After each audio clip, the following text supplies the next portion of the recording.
And welcome back to the second half of the Factor Uncensored. A Galveston family is working through what they call the trauma of having their home raided by police. Now, Police Chief Doug Bally ordered officers to enter that home according to investigators. They were apparently attempting to arrest a murder suspect who was not there and who is no longer a suspect in that murder.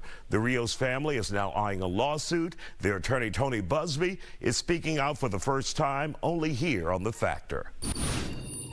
And joining us here on The Factor Uncensored tonight is attorney Tony Busby, and you're representing some of the members of the Rios family and kids that were in the house during the raid at 2 a.m. Sunday morning. We know the Galveston police chief is suspended right now, Doug Bally. So what will your case be when it comes to suing or representing this family in Galveston?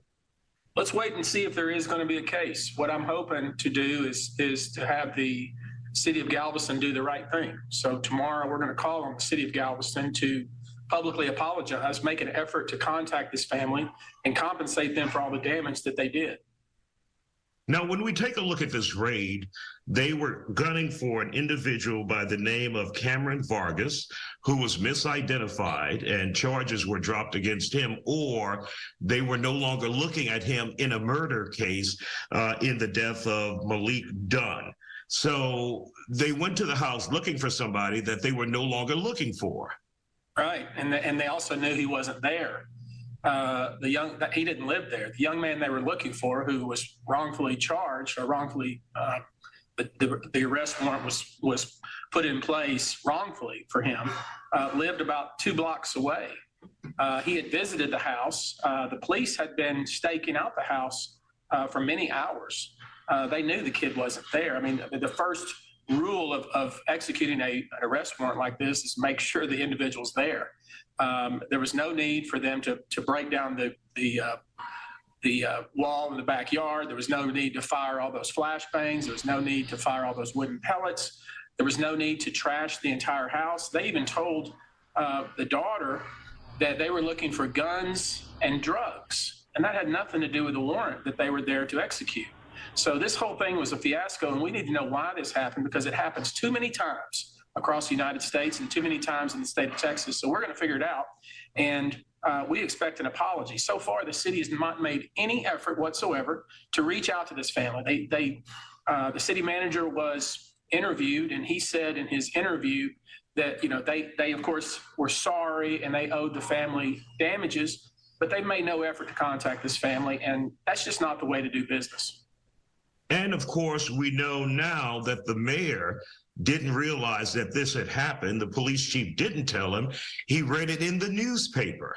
Yeah, all the information we're getting is from the newspaper. I mean, there's something really broken there in Galveston. So what's your next step? Obviously, you're looking for an apology for the family in this case. How's the family doing now? They are incredibly traumatized, as you might expect. I mean, they were all drug out of the house, handcuffed.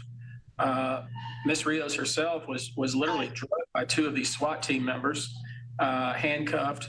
They didn't know what was going on. I mean, there's a lot of trauma involved in that. When somebody breaks into your home, you don't know what they're there for. They don't say what they're there for.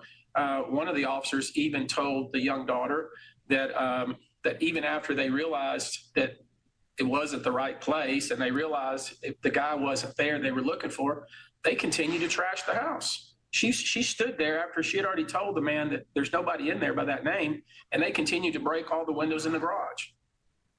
Wow. Wow. Just incredible.